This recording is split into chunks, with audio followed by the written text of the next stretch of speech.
नमस्कार विद्यार्थियों, आज मैं आपके लिए हिंदी भाषा और हिंदी दिवस से संबंधित कुछ महत्वपूर्ण तथा रोचक जानकारी लेकर आई हूँ। भारत में हिंदी दिवस प्रत्येक वर्ष 14 सितंबर को मनाया जाता है। इस दिन देश भर में हिंदी को बढ़ावा देने के लिए कार्यक्रम आयोजित किए जाते हैं और प्रोत्साहन दिया जाता है। 14 सितंबर 1949 को संविधान सभा ने एक मत से निर्णय लिया कि हिंदी ही भारत की राजभाषा होगी। इसी महत्वपूर्ण निर्णय के चलते सन 1953 से संपूर्ण भारत में 14 सितंबर को प्रतिवर्ष हिंदी दिवस के रूप में मनाया जाता है। दुनिया भर में हिंदी के प्रचार प्रसार के लिए पहला विश्व हिंदी सम्मेलन 10 जनवरी 1975 को नागपुर में आयोजित किया गया था। इसलिए इस दिन को विश्व हिंदी दिवस के रूप में मनाया जाता है। इस सम्मेलन में 30 देशों के 122 प्रतिनिधि शामिल हुए थे। 2006 के बाद से हर साल 10 जनवरी को विश्व भर में विश्व हिंदी दिवस मनाया जाता है। दुनिया में सबसे अधिक बोली जाने वाली भाषाओं में मैंड्रीन और अंग्रेजी के बाद हिंदी तीसरे स्थान पर है। दुनिया में तकरीबन 55 करोड़ लोग हिंदी भाषा को समझ सकते हैं। हिंदुस्तान में लगभग 45 करोड़ नागरिकों की बातचीत का जरिया हिंदी भाषा ही है। राजभाषा सप्ताह या हिंदी सप्ताह 14 सितंबर को हिंदी दिवस से एक सप्ताह के लिए मनाया जाता है।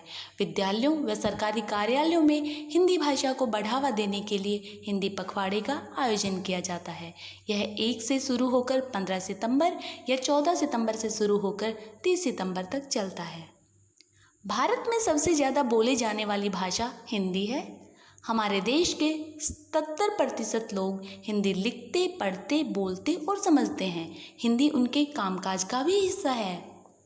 हिंदी की खास बात यह है कि इसमें जिस शब्द को जिस प्रकार से उच्चारित किया जाता है उसे लिपि में लिखा भी उसी प्रकार जाता है। हिंदी शब्द मूल रूप से फारसी से उत्पन्न हुआ है। यह सिंधी सभ्यता से आए शब्द सिंध का अपभ्रंश है जो कालांतर में हिंद हो गया। अंग्रेजी भाषा हिंदी पर हावी है, लेकिन रोचक बात यह है कि अंग्रेजी की रोमन लिपि में शामिल वर्णों की संख्या 26 है, जबकि हिंदी की देवनागरी लिपि के वर्णों की संख्या ठीक इससे दोगुनी यानी 52 है। अमीर खुसरो पहले व्यक्ति थे जिन्होंने हिंदी में कविता लिखी थी। हिंदी भाषा के इतिहास पर आधारित काव्य रचना सर्वप्रथम एक फ्रांस के लेखक ने की थी। इस रचना का नाम ग्रासिन दे तैसी था। अमेरिका की 45 यूनिवर्सिटी सहित समूचे विश्व के करीब 175 विश्वविद्यालय ऐसे हैं जहां पर हिंदी में पढ़ाई की जाती है। हिंदी का नमस्ते शब्द ऐसा शब्द माना जाता है जिसे सर्वाधिक बार बोला जाता है।